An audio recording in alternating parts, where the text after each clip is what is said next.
Pernahkah kamu bertanya bagaimana dunia ini akan berakhir?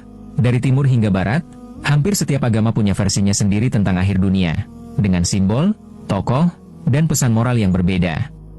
Dalam Islam, kiamat disebut Yaumul Qiyamah. Rasulullah menggambarkan tanda-tanda kiamat datang bertahap, dari tanda-tanda kecil seperti merebaknya kebohongan, kemerosotan moral, dan meningkatnya kezaliman.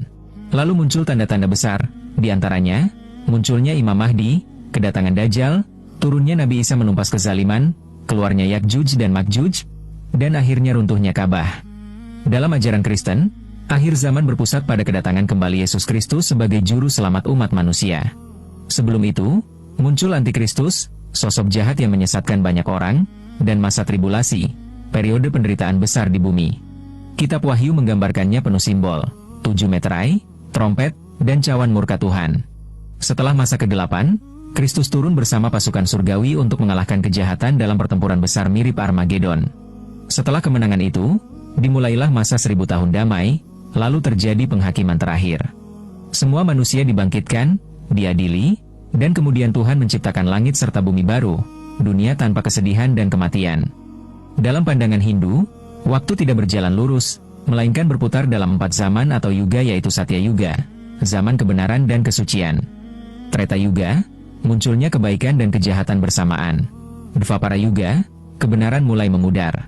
Kali Yuga, era kegelapan moral dan spiritual, masa yang dipercaya sedang kita jalani sekarang. Pada akhir Kali Yuga, Wisnu akan turun ke dunia dalam wujud Kalki Avatar untuk memusnahkan kejahatan dan memulai siklus baru. Dalam filsafat Hindu, kiamat bukanlah akhir segalanya. Dunia hancur untuk dilahirkan kembali.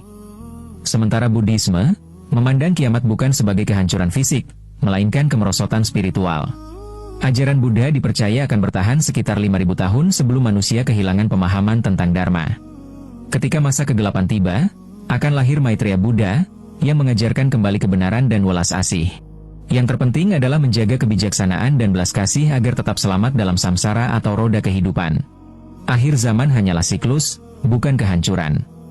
Dalam ajaran Yahudi, konsep kiamat dikenal dengan sebutan Olam Haba, dunia yang akan datang. Umat Yahudi menantikan kedatangan Mesias, keturunan Raja Daud, yang akan membawa keadilan dan perdamaian. Nabi Yesaya menggambarkan masa itu sebagai zaman ketika serigala hidup berdampingan dengan domba. Tradisi Yahudi juga menyebut kebangkitan orang mati dan penghakiman Tuhan atas setiap manusia. Namun, fokusnya bukan pada kehancuran, melainkan pemulihan dunia dan tegaknya keadilan. Bagi umat Yahudi, akhir zaman adalah masa perbaikan, bukan kiamat mutlak.